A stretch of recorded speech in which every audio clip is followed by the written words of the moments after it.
اللہ رسول کریم اما بعد، آج کا سبق سن لیجئے۔ آج کے سبق کی سرخی ہے حضور صلی اللہ علیہ وسلم کی سیرت، پارٹ نمبر 121۔ اب یہ عباس ابن مرداس السلمی دماد نامی بت کو ہر وقت ساتھ رکھتے تھے۔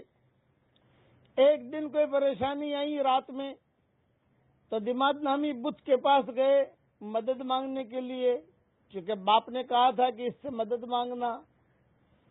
تو ایک آواز سنی اور وہ آواز یہ تھی کہ جنات جو ہے وہ ان کو اسلام کی دعوت دے رہے تھے۔ قل للقبیلۃ من سلیم کلھا، قل للقبیلۃ من سلیم کلھا، ہلک الانیس وعاش اہل المسجد۔ اے عباس، پورے قبیلے بنی سلیم کو میرا پیغام پہنچا دو کہ تمہارا غمخوار دوست یعنی دماد اور بتوں کا ختم ہونے کا وقت قریب آ گیا۔ اب تو دنیا بھر میں مسجد والوں کی چلے گی، حالانکہ ابھی تو ایک ہی مسجد ہے مکہ مکرمہ میں، اور یہاں بیت المقدس ہے، مدینہ منورہ میں کوئی مسجد کبھی ہوئی نہیں ہے، لیکن یہ آوازیں آنے لگی فضاؤں سے۔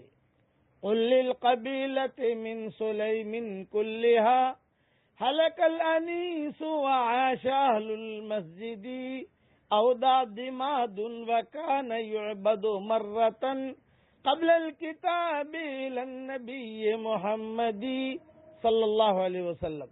مجھے چھوڑ دو، دماد اس کا نام تھا بت کا، تو بت کہتا ہے کہ میری پوجا پاٹ مت کرو۔ میری پوجا پاٹ تو ہوتی تھی اس وقت میں جبکہ حضور صلی اللہ علیہ وسلم تشریف نہیں لائے تھے، اب تو حضور صلی اللہ علیہ وسلم تشریف لا چکے ہیں، اس لیے میری عبادت مت کرو۔ تو عباس ابن مرداس نے کہا بھی حضور کا ایڈریس تو دے، جو مرکز ہے اس مرکز کا ایڈریس تو دے، حضور کون ہے محمد، ہمیں ایڈریس تو دے۔ تو چنانچہ اس بت نے ان کو ایڈریس دیا، ان الذی ورث النبوۃ والہدی بعد ابن مریم من قریش مہتدی، ان الذی ورث النبوۃ والہدی بعد ابن مریم من قریش مہتدی، کہ یہ قریش میں سے ہیں اور عیسیٰ علیہ السلام کے بعد یہ نبی آئے ہیں۔ چنانچہ عباس ابن مرداس کہتے ہیں کہ سارے بتوں نے ہمیں دعوت دی، اور یہ دماد نے بھی دعوت دی، جنات نے بھی دعوت دی، سارے قبیلے نے سنی یہ دعوت۔ اب ہم جو ہے روانہ ہوئے حضور صلی اللہ علیہ وسلم کو ڈھونڈنے کے لیے۔ ظاہری بات ہے کہ سفر لمبا تھا، تو راتوں میں ہم پہاڑیوں کے قریب پہاڑیوں کے دامن میں ٹھہر جاتے تھے، پورا قبیلہ ٹھہر جاتا تھا، 400 آدمی تھے۔ تو ہمیں پہاڑیوں میں سے یہی آواز آتی تھی، قبیلے بنی سلیم کو کہہ دو کہ مسلمان ہو جائیں، یعنی وادیوں میں، جنگلوں میں، گھاٹیوں میں یہ جنات جو ہے یہ دعوت دیتے تھے۔ چنانچہ میں مکہ مکرمہ پہنچا اور وہاں پہنچ کر لوگوں سے پوچھا کہ بھئی یہاں محمد احمد نامی کوئی آدمی ہے؟ یہ فرمایا ہے تو صحیح، لیکن اس کی بات مت سننا، یہ لوگوں نے کہا۔ یہ کہا ٹھیک ہے، آپ ہمیں ان کا مکان تو بتاؤ۔ چنانچہ عباس ابن مرداس کو مکان دکھایا گیا، وہ مکان ہے، وہ ان کا مکان ہے۔ عباس ابن مرداس کہتے ہیں کہ میں سیدھا وہاں پہنچا، ابھی دروازہ میں نے کھٹکھٹایا نہیں تھا، دروازہ کھٹکھٹاؤں یہ تیاری کر رہا تھا۔ ففتح الباب، حضور صلی اللہ علیہ وسلم نے دروازہ کھولا، اور دروازہ کھولتے ہی آپ نے فرمایا اَأَنْتَ عباس ابن مرداس السلمی، کیا آپ عباس ابن مرداس السلمی ہو؟ تو عباس ابن مرداس نے کہا کہ ہاں۔ پھر حضور صلی اللہ علیہ وسلم نے فرمایا قصۃ صنمک، تیرے جو بت کا قصہ ہوا ہے اور تجھے جو وادیوں میں اور جنگلوں میں دعوت ملی ہے، وہ قصہ میں بیان کروں یا تم بیان کرتے ہو؟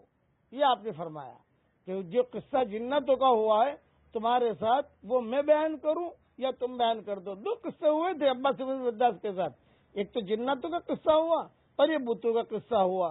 جنتوں نے بھی دعوت دی، بتوں نے بھی دعوت دی، پہاڑیوں نے بھی دعوت دی، درخت کے نیچے اگر لیٹتے تو وہاں درخت دعوت دیتا۔ تو اس نے فرمایا سارے جو سفر میں تمہیں دعوت ملی ہے ایمان کی، میں بیان کروں تم بیان کرتے ہو؟ تو عباس بن مرداس نے کہا یہ قصہ آپ کو کس نے بیان کیا؟ تو آپ نے فرمایا اللہ نے بیان کیا مجھے۔ چنانچہ عباس بن مرداس السلمی اور پوری قوم اسی جگہ پر مسلمان ہو گئی رضوان اللہ علیہم اجمعین۔